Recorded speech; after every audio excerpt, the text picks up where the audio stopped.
les personnes qui partent au cachot, au Congo ou en prison, ils veulent pas y retourner parce qu'ils savent que réellement, c'est pas quelque chose, enfin, humainement, c'est pas quelque chose qu'on veut vivre.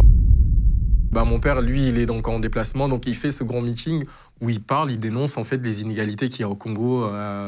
Et donc suite à ça, bah, première retombée, donc l'armée débarque chez nous parce qu'il faut savoir qu'au Congo, en fait, c'est rarement la police qui traite ces genres d'affaires. C'est que quand on a un problème au niveau politique ou même si on a un problème avec des opposants, c'est directement l'armée qui traite ça. Et là, un des militaires me prend par la main en me disant, bah, comme il n'est pas là, on va partir avec le fils. On t'a pris, on t'a embarqué dans la voiture dans un camion militaire. C'est ça. Et tu vas dans un cachot. C'est ça. Mais à quel moment l'armée met un enfant au cachot? Ils t'ont dit quoi? Ils te parlent, ils te demandent de dire même des pas. choses? C'est que... Et c'est assez paradoxal. Enfin, des fois, on en discute avec des amis et des fois, j'en rigole parce que je leur dis, mais quand je vois la prison en France et ce qui se passe même au Beaumet à Marseille, c'est le grand luxe. Ouais. Les mecs, ils ont des télés, des frigos, de la PlayStation. Enfin, oui, puis à 10 ans, tu vas rarement en prison en France. Ouais, et puis, je me dis, mais au Congo, tu vas en prison, quand tu ressors de là, c'est-à-dire que tu es tellement formaté, reformaté, qu'il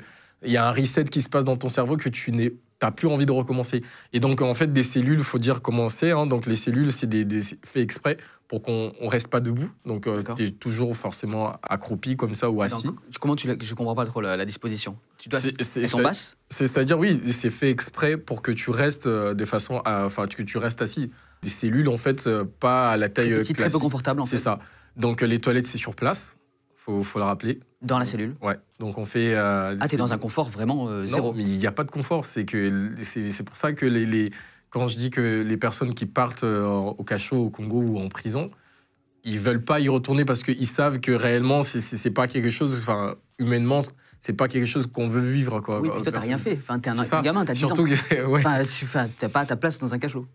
Surtout, c'est ça. En tant que gamin, en tant que personne, c'est que quand on se retrouve dans cette situation-là, bah, très vite, moi, je sais que j'ai pas mangé parce qu'en fait, il faut rappeler aussi le Congo comment ça fonctionne. Le principe, c'est que si vous voulez manger, donc la nourriture, elle n'est pas donnée naturellement. C'est en nombre de louches que tu vas manger, c'est en nombre de coups de fouet. C'est-à-dire qu'une louche, on va En prison, ouais. Pour manger, tu as un coup de fouet pour chaque louche qu'on va te verser. C'est ça. Et il faut savoir que les coups de fouet, c'est pas juste un coup de fouet, c'est-à-dire des câbles électriques comme ça qu'on va frapper sur ton dos.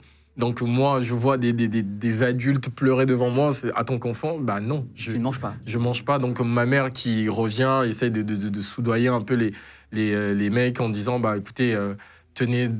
Je vous donne ça comme argent, je lui ai rapporté, laissez-moi lui donner à manger. Donc ta mère vient te voir, c'est ça? Elle vient me voir en attendant que mon père arrive. Elle passe quasiment toute la nuit là à l'accueil, elle attend et de temps en temps elle revient. Plus d'une nuit quand même. Ouais. Donc le temps que mon père arrive, parce que eux, ce qu'ils voulaient vraiment, c'est que mon père soit là. Et comment ça se termine cette histoire? Mon père débarque le lendemain. Il a pris le premier avion qu'il y avait, donc il débarque le lendemain avec ses gardes du corps et un avocat. Donc ils essayent. Déjà dans ces genres de situations, un avocat ça sert pas à grand chose. Donc il a très vite compris que ça servait à rien.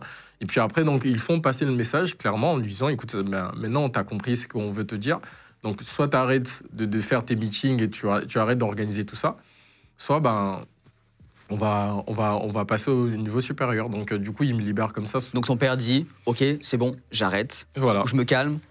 Donc eux, ils sont contents, ils ont un opposant en moins. C'est ça. Mon père, donc là, déjà, il prend conscience de la gravité des choses. Donc, il commence à réaliser. Et donc, il dit, OK, là, j'arrête. Il s'excuse ou pas? Qu'est-ce qu'il te dit, ton père? Parce que quand même, si tu te retrouves au cachot, c'est parce qu'il a fait de l'opposition politique. Oui. Il te parle, il t'en parle, il s'excuse. Au début, il m'en parle pas.